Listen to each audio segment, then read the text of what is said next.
Dear students, welcome back to the social science class. In this session, we are discussing more about the fifth political science chapter, Women Change the World. So in this chapter, we are discussing more about the women's status in the society. So fewer opportunities and rigid expectations. Some occupations are seen to be more suitable for women than for men and vice versa. For example, women are considered to make better nurses as they are gentle and patient. It is believed that science requires a technical mind and girls and women are not capable of dealing with technical things. Men make better scientists and engineers. Because of a belief in such stereotypes, girls do not get support to become doctors and engineers. Hence, most of the doctors and engineers are men. In most families, girls are encouraged to see marriage as their main aim in life. In our society, all children face pressure from the world around them. Boys are pressurized to get a job that will pay a good salary. Boys and girls are teased and bullied if they do not behave like other boys and girls. Learning for change. Going to school to learn and get education is normal for children today. A few centuries earlier, skill of reading and writing was known to only a few. Most children did not go to school. They learned the work that their families or elder did.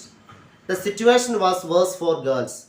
Even in families that taught sons to read and write, daughters were not allowed to attend school or learn alphabets even at home. Even in families where skills like pottery, weaving and craft were taught to son, daughters' role was seen as supportive. For example, in a potter's family, sons operated the wheel whereas daughters collected mud and prepared it. In the 19th century, many new ideas about education and learning emerged in the society. Schools became more common and people started sending their children to school. Even then, there was a lot of opposition to education girls. Women had to struggle to learn to read and write. Rajsundari Devi, she was one such a woman who learned to read and write after her marriage. At the age of 16, she wrote her autobiography titled Amar Jiban in Bangla. At that time, it was believed that if a woman learned to read and write, she would bring bad luck to her husband and become a widow. She taught herself how to read and write in secret. She had a great longing to read Chaitanya Bhagavat, which was fulfilled after she learned to read and write. Schooling and education today. According to the 1961 census, about 40% of all boys and men were literate compared to just 15% of all girls and women. In the most recent census of 2011, these figures have grown to 82% for boys and men and 65% for girls and women. Girls who are from Dalit and Adivasi backgrounds are less likely to complete school education. Muslim girls are less likely than Dalit and Adivasi girls to complete their primary school.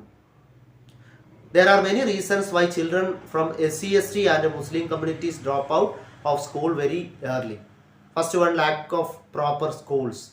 Second one, teachers not attending schools regularly. Third, schools are situated far off.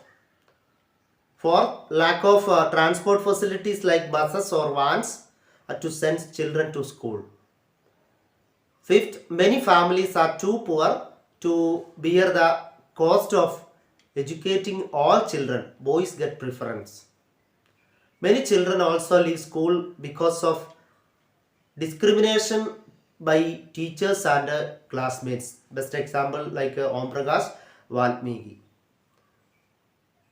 Women's movement. women's status and life has improved significantly. Women individually and collectively have struggled to bring about these changes. This struggle is known as women's movement. Individual women and women organizations from various parts of the country are part of the movement. The diversity, passion and effort of women have made it a very vibrant movement. Campaigns to fight discrimination and violence against women are an important part of the movement. A law was passed in 2006 giving legal protection to women from domestic violence. In 1997, the Supreme Court formulated guidelines to protect women against sexual harassment at the workplace and in educational institutions. In the 1980s, women's groups spoke out against dowry deaths by coming on the streets, approaching the court, and sharing information with the media. Eventually, dowry laws were modified and make straightened to punish families who seek dowry. Public awareness is an important part of the women's movement. Dear students, listen. Public awareness is an important part of the women's movement. Through street plays, songs, public meetings, and pamphlets, public awareness was raised on women's rights issues. Public rallies, protests, and demonstrations by women are powerful ways of drawing attention to justice suffered by women. The women's movement is also about showing solidarity with other women and causes. So anyway, dear students, we completed this chapter. We are concluding this session. You must read the textbook carefully and attend the live session. Thank you.